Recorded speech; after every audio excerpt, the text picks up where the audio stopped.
a ruthless land baron, a desperate widow, and a hardened mountain man who hadn't spoken to a soul in 5 years. When survival in the unforgiving Montana territory demands a wedding ring, a dangerous marriage of convenience begins. But the greatest danger wasn't the winter. It was their buried secrets. The first clumps of frozen Montana dirt hitting Henry's pine coffin sounded like gunshots in the dead quiet of the cemetery. Iris Thornton stood rigid in the biting November wind of 1887, her black mourning dress whipping around her ankles. She didn't cry. She had cried all her tears during the 3 grueling days the fever took her husband. Now, as the undertaker finished his grim work, Abby was left with a sprawling 200-acre homestead on the edge of the Bitterroot Mountains, 20 head of cattle, and a target on her back. Before the last shovel of dirt was even patted down, the shadow of Josiah Gentry fell over her. Gentry was a man who owned half the town of Oakhaven and desperately wanted the other half. He smelled of expensive bay rum and cheap cigars, his heavy wool coat trimmed with beaver pelt. He removed his hat, though the gesture held no real respect. "A tragic loss, Mrs. Thornton," Gentry murmured, his voice like grinding stones. "Henry was a stubborn man, but a hard worker. It's a shame he left you in such a precarious position."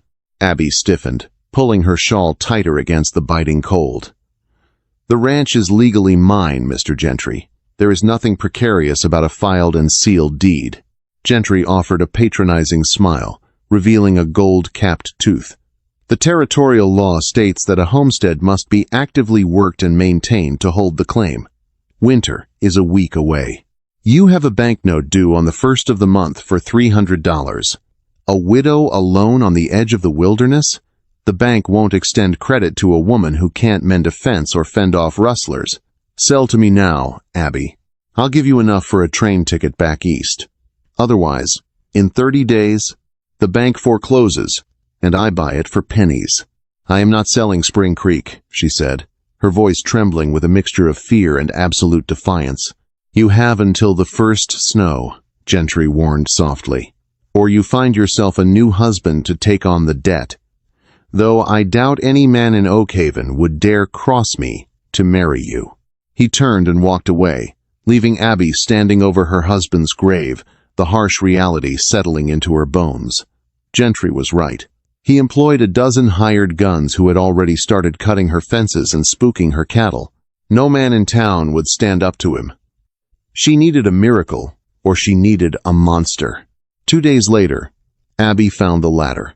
She was in Samuel Higgins' general store, trading her last jars of summer preserves for flour and coffee, when the bell above the door chimed. The low murmur of the townspeople instantly vanished. The air in the store seemed to drop 10 degrees.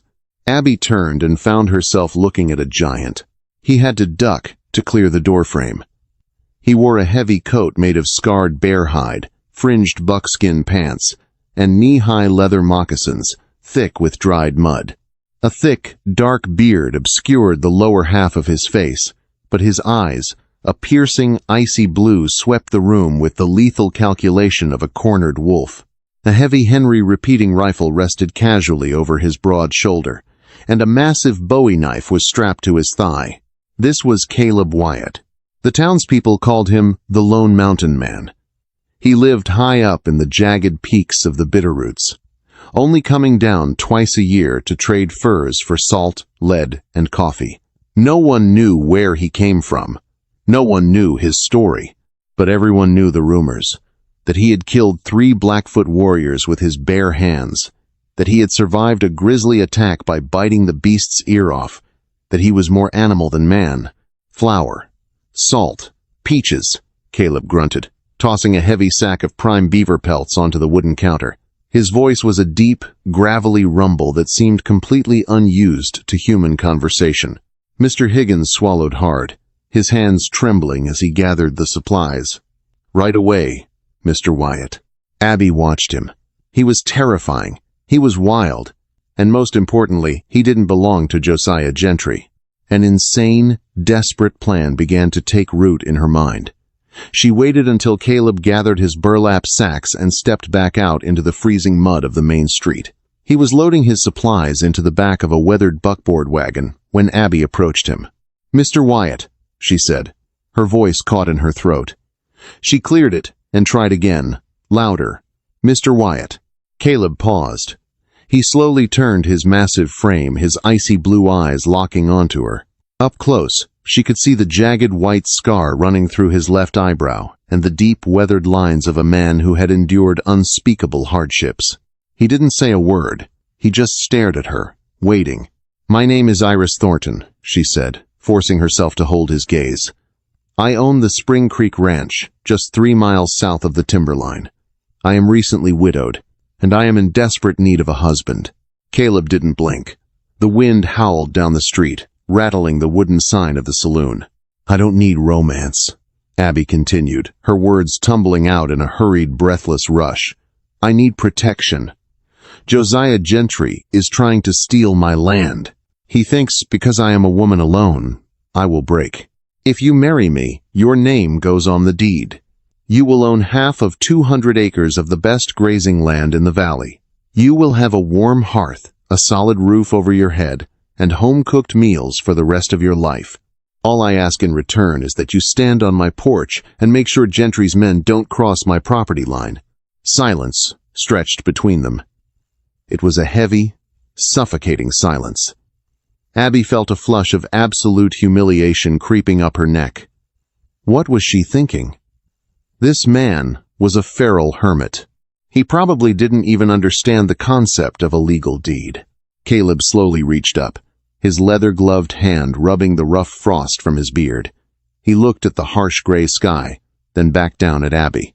The terrifying, wild look in his eyes seemed to soften, just for a fraction of a second, revealing a deep, hollow sorrow that mirrored her own.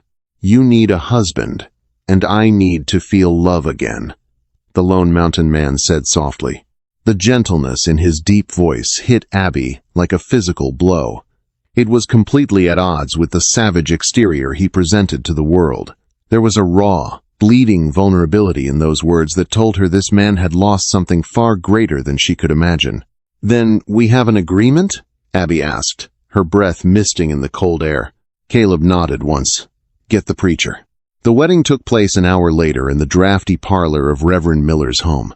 There were no flowers, no music, no joyous tears. Abby stood in her black mourning dress, holding a bouquet of dried sage she had grabbed from her kitchen. Caleb stood beside her, still wearing his bear-hide coat, smelling of wood smoke, pine needles, and wet leather. When the Reverend asked for a ring, Caleb reached into a small leather pouch tied to his belt. He pulled out a simple, heavy gold band. It looked old, the edges worn smooth by time. For a moment, Caleb stared at the ring, his thumb tracing the gold with a heartbreaking reverence, before he slid it onto Abby's trembling finger. It was too big, but the weight of it felt like an anchor. "I pronounce you man and wife," Reverend Miller said, his voice laced with profound concern. "May God have mercy on this union." The ride back to Spring Creek Ranch was done in total silence. Caleb tied his horse to the back of Abby's wagon and drove the team himself. When they arrived at the homestead, the first flakes of snow had begun to fall, dusting the harsh Montana landscape in a deceptive layer of pristine white. Entering the cabin, the reality of what she had done finally crashed over Abby. The small, 2-room log house was filled with Henry's ghosts. His pipe sat on the mantel, his boots were by the door. And now, a giant, heavily armed stranger was standing in the center of her braided rug, looking completely out of place. "You can take the bed," Caleb said gruffly, breaking the silence. "I'll sleep by the hearth." "You don't have to do that," Abby said, wringing her hands. "We are legally married. It is your home now, too." "The floor is softer than the ground I'm used to," he replied, already unbuckling his gun belt and laying the heavy Winchester rifle across the wooden dining table. He didn't look at her. He just built up the fire and laid out a thick wool blanket on the floorboards. That night, Abby lay in her bed, staring at the ceiling, listening to the deep, steady breathing of the mountain man in the next room. She felt a strange mixture of absolute terror and unexpected safety. But the safety was violently shattered just after dawn. Abby was awakened by the frantic barking of her sheepdog Barnaby, followed by the thunderous sound of hooves tearing up the frozen dirt of her front yard. She bolted out of bed, throwing a shawl over her nightgown, and rushed into the main room. Caleb was already up. He was standing by the window, peering through a crack in the shutters. The Winchester gripped loosely in his right hand. "Stay away from the glass," he ordered, his voice low and devoid of panic. Abby peeked through the edge of the curtains. Outside, 6 men on horseback had surrounded the cabin. At the front was Hoyt, Josiah Gentry's chief enforcer, a vile, pockmarked thug with a reputation for burning out stubborn homesteaders. "Rise and shine, Widow Thornton," Hoyt bellowed, his voice echoing in the crisp morning air. "Mr. Gentry sent us to help you pack. Figure you might need an escort to the train station before the snow gets too deep." Abby's heart hammered against her ribs. She looked at Caleb. "What do we do?" Caleb didn't answer. He simply reached out, unlatched the heavy oak door, and stepped out onto the porch. The laughter from the riders died instantly. 6 horses danced nervously as the massive mountain man stepped into the morning light. Caleb stood with his boots planted shoulder-width apart, the Winchester resting easily in the crook of his arm. "Mrs. Thornton isn't packing," Caleb said. His voice wasn't loud, but it carried a dangerous, quiet authority that cut through the wind. "And she ain't a widow anymore. This is Wyatt land now. You boys are trespassing." Hoyt sneered, spitting a stream of black tobacco juice into the snow. "Wyatt? You think marrying the town hermit scares us? Gentry wants this land, mountain man. You go back to your cave, or we'll bury you right next to Henry." Caleb took one slow step forward off the porch. "You're Hoyt, ain't you? Ridden with Gentry for 3 years. Before that, you ran with the Miller gang down in Texas." Hoyt's sneer faltered. His hand hovered over his holster. "Who the hell are you?" "Look closer, Hoyt," Caleb said softly. He reached up and pulled off his wide-brimmed hat, letting the morning sun illuminate his scarred face and piercing blue eyes. "Take a real good look. I know I've grown out the beard, but my eyes haven't changed." Abby watched from the window, her breath fogging the glass. She saw the exact moment recognition hit the riders. The blood drained from Hoyt's face. The swagger vanished, replaced by a sudden paralyzing terror. "Marshall," Hoyt whispered, his voice cracking. "Marshall Wyatt. No, you died. You died in the ambush at Red River." "I survived," Caleb said, his voice dropping to a deadly whisper. "My wife and my daughter didn't," Abby gasped, pressing her hand over her mouth. "He was a U.S. Marshal? Now," Caleb continued, raising the Winchester just an inch. "You go back to town. You tell Josiah Gentry that Caleb Wyatt is alive. You tell him I know he was the one who supplied the rifles to the Miller gang in Texas. You tell him I've been sitting on a mountain for 5 years, waiting for the devil to burn the grief out of me. But the devil didn't want me." Caleb cocked the rifle, the mechanical clack-clack echoing like thunder. "Tell him the law is dead. I'm coming for him as a husband protecting his wife's land. Now get off my property." For 3 agonizing seconds, no one moved. Then, Hoyt yanked his horse's reins so hard the animal reared. "Ride!" he screamed to his men. "Ride!" The 6 men spurred their horses, tearing out of the yard as if the hounds of hell were snapping at their heels. Caleb stood in the yard, watching them go until they were just specks on the horizon. When he finally turned around, Abby was standing on the porch, her eyes wide with shock. "You knew," Abby breathed, the puzzle pieces suddenly locking together in her mind. "When I approached you in town, you didn't just agree to marry me because you felt sorry for me. You knew Gentry was after my land." Caleb walked back up the porch steps, his icy eyes meeting hers. "I've been watching Gentry for 6 months, waiting for him to make a mistake. When you offered me a legal claim to land right on his border, you gave me the perfect fortress. He can't run me off, and if he attacks us, I have the legal right to slaughter every man he sends." Abby stepped back, feeling a chill that had nothing to do with the snow. "You used me." Caleb stopped at the door. He looked down at the gold ring on Abby's finger, the ring that had belonged to his murdered wife. His jaw tightened, the fierce, terrifying facade cracking just enough to show the broken man underneath. "I told you the truth, Iris," he said softly, the gravel in his voice trembling. "I need to feel love again, because if I don't, the vengeance is going to eat what's left of my soul." He stepped past her into the cabin, leaving Abby standing alone on the porch as the winter storm finally broke, burying the Bitterroot Valley in white. The marriage of convenience was over. The war had just begun. Winter did not merely arrive in the Bitterroot Valley. It descended like a falling iron gate. For 3 straight weeks, the snow fell with a relentless, blinding fury, completely isolating the Spring Creek Ranch from the rest of the Montana Territory. The world shrank to the size of the 2-room cabin, bound by the roaring fire in the hearth and the howling wind rattling the window panes. In that cramped, suffocating space, the rigid lines of their marriage of convenience began to blur. Caleb proved to be a man of meticulous routine.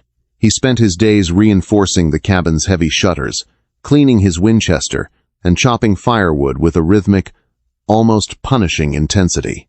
But at night, the mountain man's hardened exterior fractured. Abby would lie awake, listening to him thrash on the floorboards, haunted by the phantoms of his past.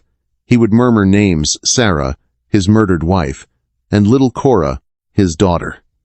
His deep voice cracking with a grief so profound it made Abby's chest ache.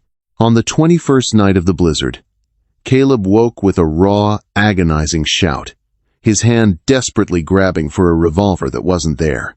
Before he could spiral into the panic, Abby was on the floor beside him. She didn't hesitate. She threw her arms around his massive, trembling shoulders, pulling his head against her chest. "Caleb, it's all right," she whispered fiercely, rocking him as the wind screamed outside. "You're in the Bitterroots. You're at Spring Creek. I've got you." For a long, tense moment, Caleb was completely rigid, his breathing ragged and shallow. Then, with a shuddering exhale, the giant of a man collapsed against her. His large hands cautiously wrapped around her waist, as if terrified he might break her.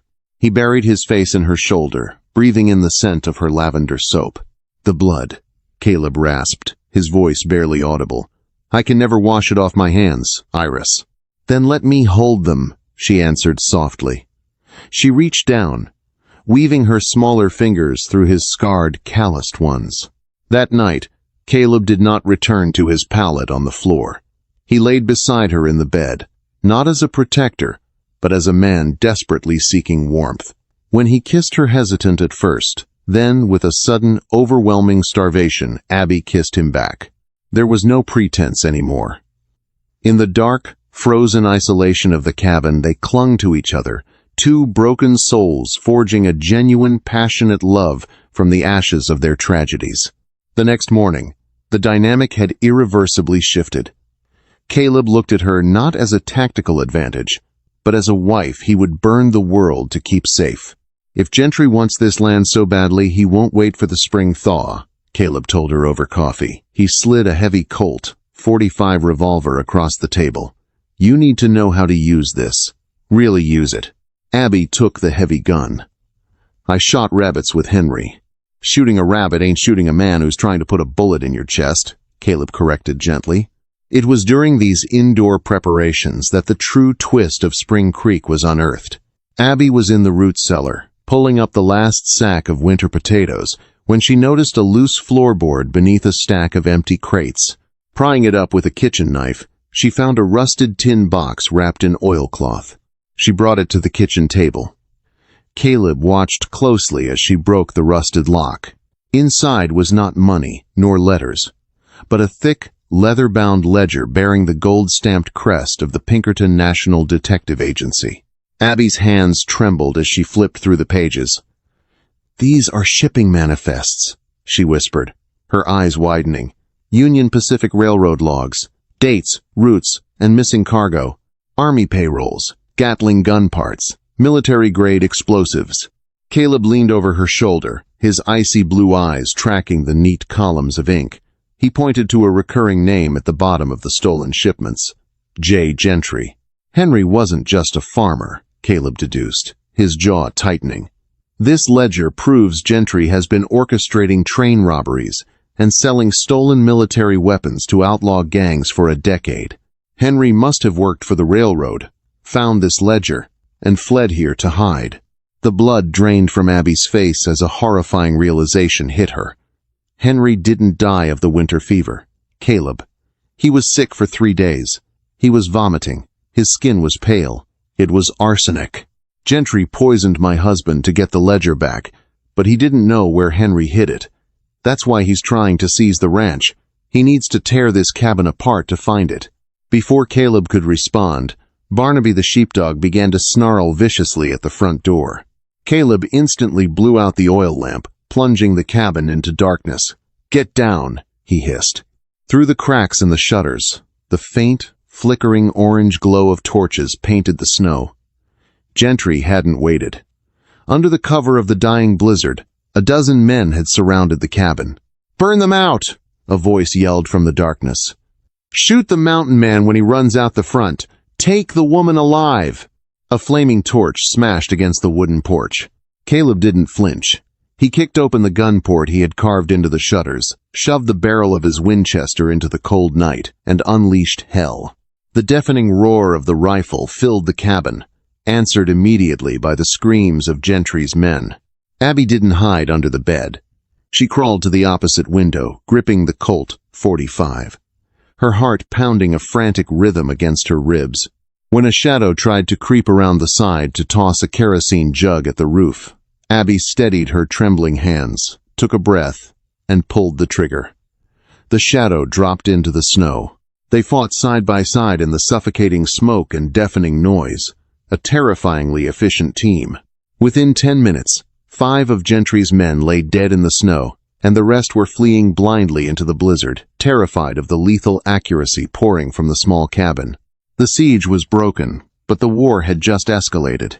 The dawn broke clear and bitterly cold, the storm finally passing to reveal a landscape painted in pristine, blood-stained white. The cabin still stood, slightly scorched but unbroken. Caleb stood on the porch, looking at the tracks leading back toward Oakhaven. His eyes had returned to that terrifying, feral state. The marshal had fully awakened. "Pack your bags," Caleb said, his voice a low, gravelly rumble. "I'm taking you to the Territorial Cavalry outpost in Missoula. You'll be safe there." "No." Abby stepped onto the porch, clutching the Pinkerton ledger tightly against her chest. She looked up at the giant of a man, her jaw set with unwavering determination. "I am Iris Wyatt. This is my home. You are my husband. We are not running." Caleb looked at her, entirely caught off guard by her steel. "Abby, I am going to ride into Oakhaven and kill Josiah Gentry. It ain't going to be pretty, and it ain't going to be legal. It doesn't have to be murder," she urged, stepping closer and resting her hand against his bear-hide coat over his heart. "If you gun him down in the street, you're just an outlaw. Gentry's men will hunt us forever. But we have the ledger. We have the proof.